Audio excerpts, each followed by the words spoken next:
আসলে এই যে বড় বড় ডালগুলো দেখতে পাচ্ছেন, এই ডালগুলো কি মূলত এই কিছুদিন আগে যে খাবারটা দেওয়া হয়, এই খাবারের পরপরই এই ধরনের শক্তিশালী ডাল বলতে পারবো, আমি বলবো আসলে এই শক্তিশালী ডালগুলোর দেখা পেয়েছি। এর আগেও আমি কিন্তু আমার ছাদে বেশ কয়েকবার ড্রাগন ফলেছে, তবে এই যে লম্বা ডাল বা এত মোটা শক্তিশালী যে ডাল, এই ডালগুলো কিন্তু এত ভালো ডাল আমি এর আগে কখনোই আমার গাছগুলো থেকে পাইনি। দেখতেই পাচ্ছেন এই বছর যে ডালগুলো হয়েছে সবগুলো ডাল আসলে মানে খুবই হেলদি বলা যায়। এই যে, এবং আরও একটি বিষয় দেখাই আপনাদের, আসলে বিষয়টা দেখে আমিও অবাক।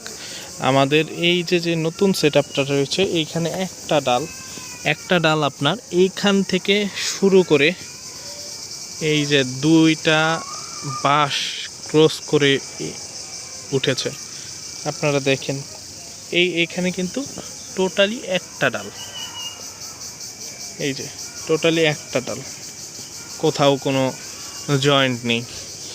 আর এই পাশের ডালটা যদি দেখাই, এইখান থেকে এইখানে একটা বাট পড়েছে, এরপরে এইখান থেকে আবার সংযুক্ত হয়েছে ডাল, আর ওইটা কিন্তু সরাসরি একটা ডাল মাথা পর্যন্ত গিয়ে পৌঁছেছে। আসলে ভালো খাবার এবং সঠিক পরিচর্যা করতে পারলে অবশ্যই ড্রাগন হচ্ছে কম পরিশ্রমের ভালো ফলনকারী একটি ফল গাছের মধ্যে অন্যতম। এইখানে আসলে সামান্য পরিশ্রম করলেই আপনি কিন্তু খুব ভালো ফলাফল পেতে পারেন। এর জন্য আপনার সঠিক কৌশল এবং সঠিক সময়টি খুবই গুরুত্বপূর্ণ জানা। আসলে কোন সময় খাবারটি দিবেন এবং কোন সময়ে মাটিটা পরিবর্তন করবেন, কোন সময় খাবার বন্ধ করে দিতে হবে, এই বিষয়গুলো আপনার কিন্তু অবশ্যই ড্রাগন গাছ যারা করে থাকেন ছাদে বা মাটিতে, তাদের অবশ্যই জানতে হবে।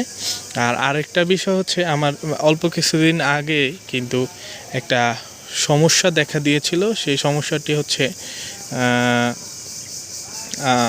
পচে যাওয়া যে সমস্যাটা, এর জন্য কিন্তু আমার ড্রাগন গাছের অনেকগুলো ডাল ফেলে দিতে হয়েছে। আর এই বিষয়টা তো আপনারা জানেনই যে এই যে সামনে সিজন আসতেছে, এই সময় একটা ডালের উপরে অবশ্যই দুইটার বেশি ডাল আমরা রাখবো না, দুইটার বেশি ডাল রাখার কোনো দরকার নেই। এরপরে